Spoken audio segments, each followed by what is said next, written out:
However, over the last few days, we've seen some encouraging signs.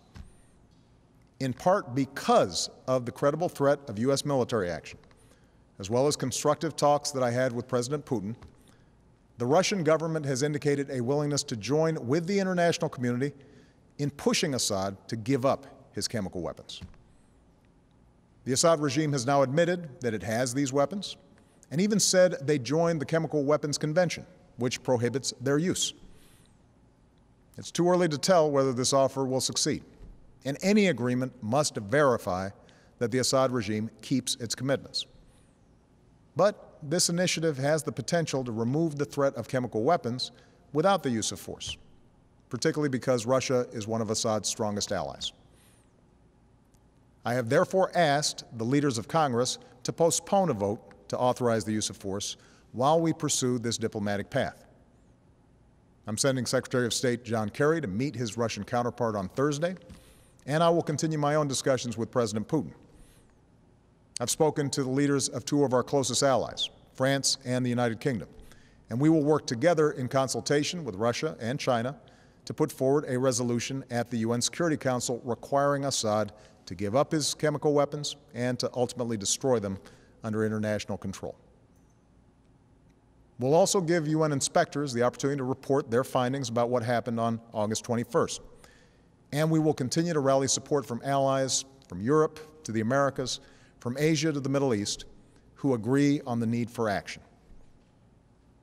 Meanwhile, I've ordered our military to maintain their current posture, to keep the pressure on Assad, and to be in a position to respond if diplomacy fails. And tonight I give thanks again to our military and their families for their incredible strength and sacrifices.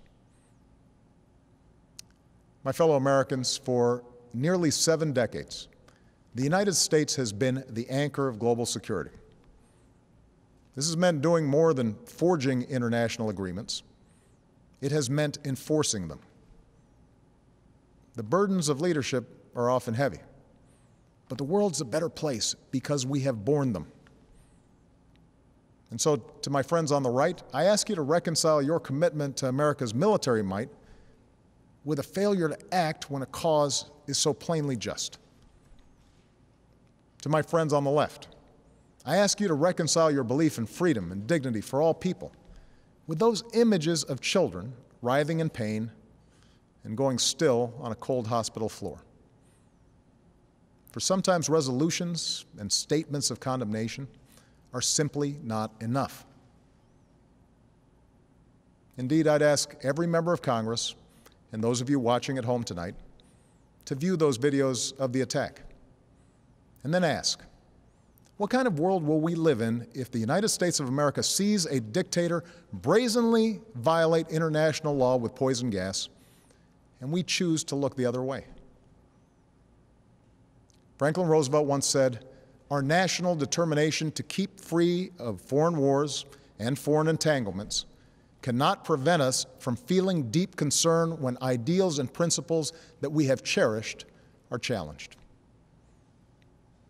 Our ideals and principles, as well as our national security, are at stake in Syria, along with our leadership of a world where we seek to ensure that the worst weapons will never be used.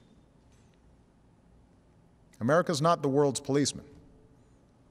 Terrible things happen across the globe, and it is beyond our means to right every wrong. But when, with modest effort and risk, we can stop children from being gassed to death and thereby make our own children safer over the long run, I believe we should act. That's what makes America different. That's what makes us exceptional.